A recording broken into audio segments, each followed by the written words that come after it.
the room for this because we're going to talk about sex. Duh, we always do. Dr. Adam Ostrzenski is the gynecologist who claims he solved the most enduring mystery of women's sexuality. He has located the G-spot.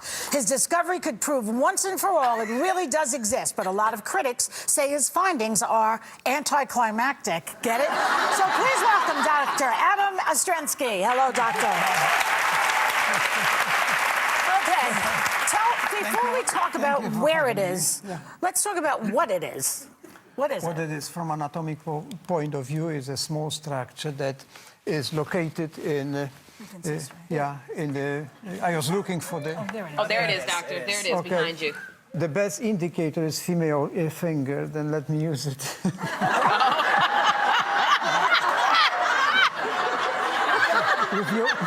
with your permission. Go right ahead, doctor. Okay.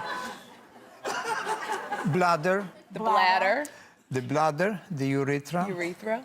The vagina. The vaginal. Vagina. The vagina, sorry. What else? The vagina. The vagina. Yes, and this is the anal area. Okay. My study documented on one woman, 83-year-old. 81-year-old woman? 83. 83. 83. Yeah. Yeah, go ahead. You have, that location is... Hang on, we're getting there, we're getting there, we're getting there, we're getting there.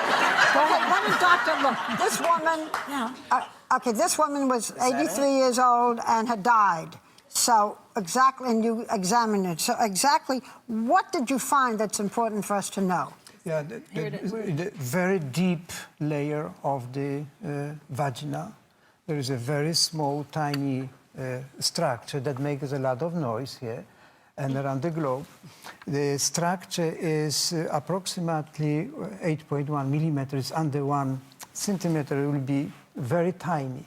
It's in a sac that is quite thick sac, and is located inside. Okay, but doctor, if you have intercourse and you hit that sac, that's supposed to be what makes women excited and come to orgasm. Is that the point of finding it? Yeah.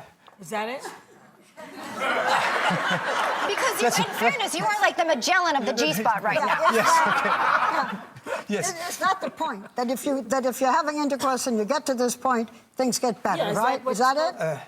I have to answer in two levels. Number one, that was a dead cadaver that I can. Dead, the woman. How would we know? Well, but that's number two, women in this room will testify that they can identify G-spot. They can? Yes, and they don't have to have vaginal intercourse, as you're referring. They can stimulate this area deep enough and consistently.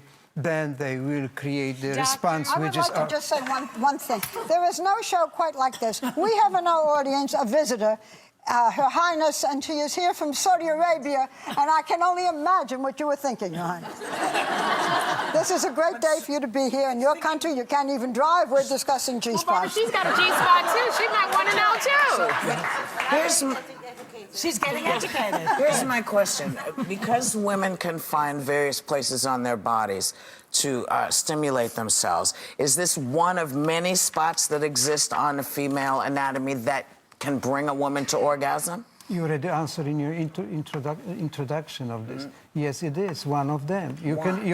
One of them. You can stimulate many different ways, many different parts of the body. As a matter of fact, saying that it's encased in this sac, it's hard enough to find and much less get through to it. But if you have a G-spot orgasm and a regular orgasm, what's the difference? I don't. Who cares? It's right.